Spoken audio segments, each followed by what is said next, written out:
दर्शकहरू, आज हामी काठमाडौँको स्वयम्भूमा आएका छौँ र आजको यस भिडियोमा हामी काठमाडौँ उपत्यकामा रहेको यो स्वयम्भूनाथ महाचैत्य यसको आजको भिडियोमा हामी अवलोकन, भ्रमण र यसका ऐतिहासिक रहस्यका विषयमा हामी यस भिडियोमा चर्चा गर्नेछौँ। आशा छ यहाँले हामीलाई अन्तिमसम्म साथ दिनुहुनेछ। काठमाडौँ उपत्यकाको पश्चिममा अवस्थित एक प्रसिद्ध बौद्ध स्तूपा हो। यसलाई महाचैत्य भनिन्छ।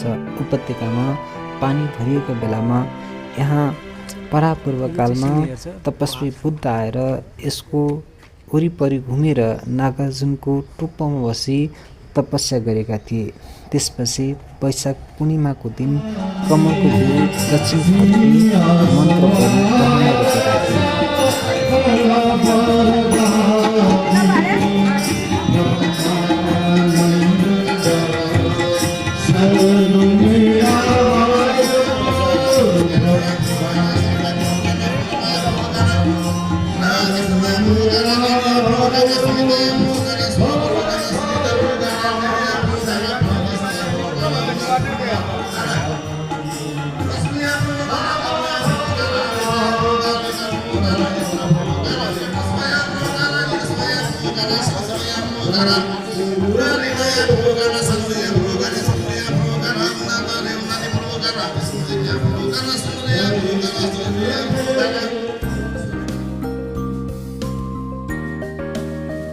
वैशाख पूर्णिमाको दिन बुद्धले तपस्या गरी कमलको बिउ रोपेपछि अर्को सालको वैशाख पूर्णिमाको दिन कमलको फुल उम्रेको र जसमा पञ्चरश्मिसहित स्वयम्भू महाचैत्यको उत्पत्ति भएको मानिन्छ।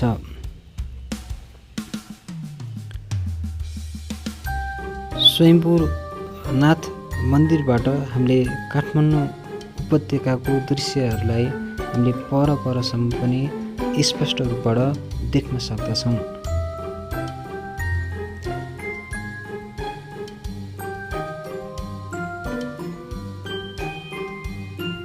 हामी उपत्यकाको दृश्यहरू देख्दै रमाइरहेका थियौँ र यसै क्रममा स्वयम्भूको रहस्य र यसको चिन्तन गर्दै सबैजना हामी थोरै रमाउने र यसमा केही सामग्रीहरूलाई हामीले प्रस्तुत गरेका छौँ। यसरी हामी स्वयम्भूनाथ मन्दिरमा आएर यहाँको कलाकृतिहरूमा देख्दाखेरि अत्यन्त रूपबाट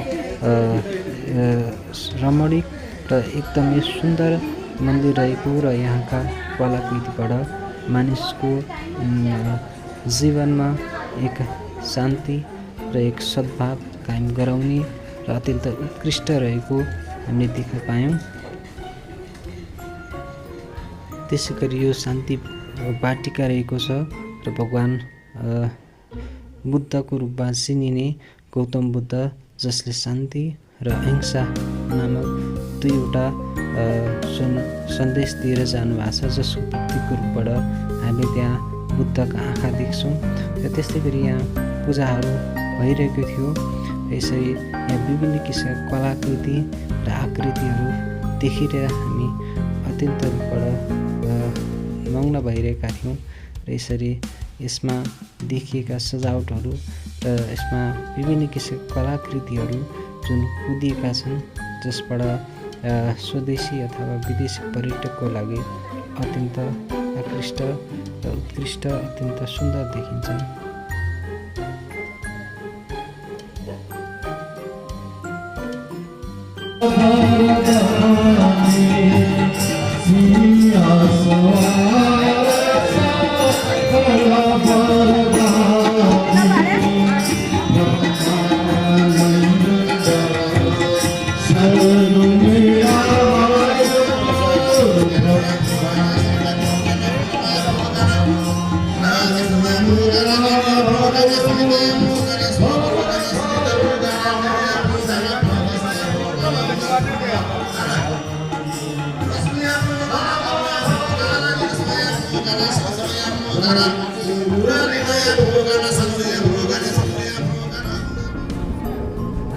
यसै दर्शकहरू यस भिडियोमा हामीले स्वयम्भूनाथ र यसको हामीले रहस्यका विषयमा चर्चा गऱ्यौँ र यसरी स्वयम्भू भनेको जुन स्वयम्भूनाथ आफै उत्पत्ति भएका र बुद्धले पनि यो ठाउँमा तपस्या गर्नुभएको र स्वयम्भू भनेको स्वयं आफै उत्पन्न भएका एक अत्यन्त ज्योति भनेर मानिन्छ एउटा आफै उत्पन्न हुनुभएको जसरी पशुपतिनाथको छ त्यस्तै यसको आफ्नै छुट्टै महत्त्व छ एउटा स्वयं आफै उत्पत्ति भएको एउटा ज्योति अथवा एउटा बलिको बत्ती जस्तो एउटा चेतना शक्ति हो जसलाई स्वयम्भू भनेर चाहिँ नाम गरिएको छ त्यस्तै किसिमको चाहिँ एउटा शक्ति एउटा परम शक्तिसँग चाहिँ यसको तालमेल र सम्बन्ध राखिएको छ र यसमा हामीले विभिन्न किसिमका यहाँ पार्कहरूमा देखाइएको छ राजा पनि यो कमलको पोखरी राखिएको छ यस्तै किसिमको विशाल पोखरी थियो त्यहाँ बुद्धले आएर तपस्या गरेर यसबाट चाहिँ स्वयम्भूको उत्पत्ति भएको भनेर याद गर्नुपर्ने पोखरीहरू